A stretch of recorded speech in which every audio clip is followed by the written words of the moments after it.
From breaking headlines to stories that shape the entire region and beyond, here's a rundown of the major stories of the week.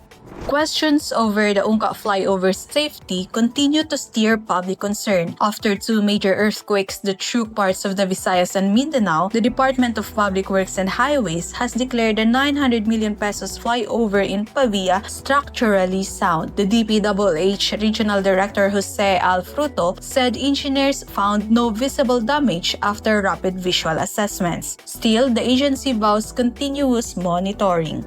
From infrastructure stability, Iloilo City is also strengthening safety measures in schools and offices. Mayor Raisa Tranias announced that the city will soon implement an automatic earthquake response protocol, setting clear rules for class and work suspensions after tremors. Under the plan, magnitude 3 to 4 quakes will trigger building inspections, while magnitude 5 and above will mean automatic suspensions of classes and government work. The move, Tranias says, ensures clarity and calm during emergencies, especially after the recent Cebu and Davao quakes which felt across the city. Meanwhile, the Iloilo Provincial Health Office, in partnership with Humanity and Inclusion Philippines, has launched an initiative to strengthen type 1 diabetes care for children. Through the Changing Diabetes in Children project, the province will distribute free insulin and monitoring devices, train healthcare workers, and new learning materials, ensuring that no child should die of diabetes. On the other hand, the Iloilo City Disaster Risk Reduction Office says that its urban search and rescue team is now fully equipped to handle building collapses following the recent earthquakes. Rescuers are trained in confined space and hazardous materials operations and can deploy within minutes of a disaster. But earthquakes aren't the only threats, because the Negros Trench could also generate a local tsunami reaching Iloilo's coast in just 15 minutes. Officials urge residents, don't wait for sirens. Move to higher ground once the shaking starts.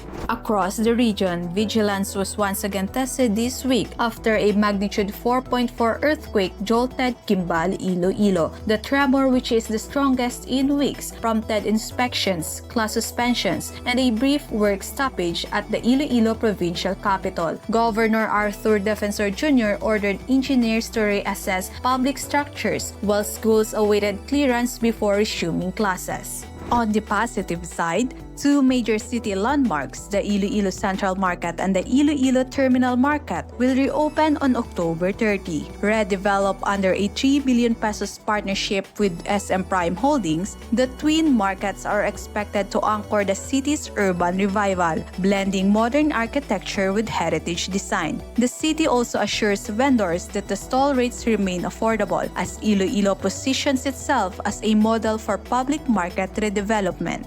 But while the city celebrates progress, nature's challenges persist. The Office of Civil Defense warns that La Niña may bring above normal rainfall and widespread flooding starting December. Local government units across Western Visayas are now checking equipment, training rescue teams, and urging barangays to prepare early. OCD Director Raul Fernandez reminds everyone that preparedness should start today, not when floodwaters rise. Meanwhile, in Bacolod City, resilience takes center stage in a more colorful form. The MassKara Festival 2025 is lighting up the city of smiles under the theme One Smile, One City, One Heart. Despite recent fires and floods, Bacolodnoans are united in joy and hope. Police report 0 crime incidents in the festival's first 2 weeks, a record feat as thousands flock to the Grand Street Dance and Arena competitions this weekend. And that's a wrap on this week's top stories. Stay tuned and be informed with more news updates and stories that matter. Only here on Panay News, the #1 regional newspaper in Western Visayas.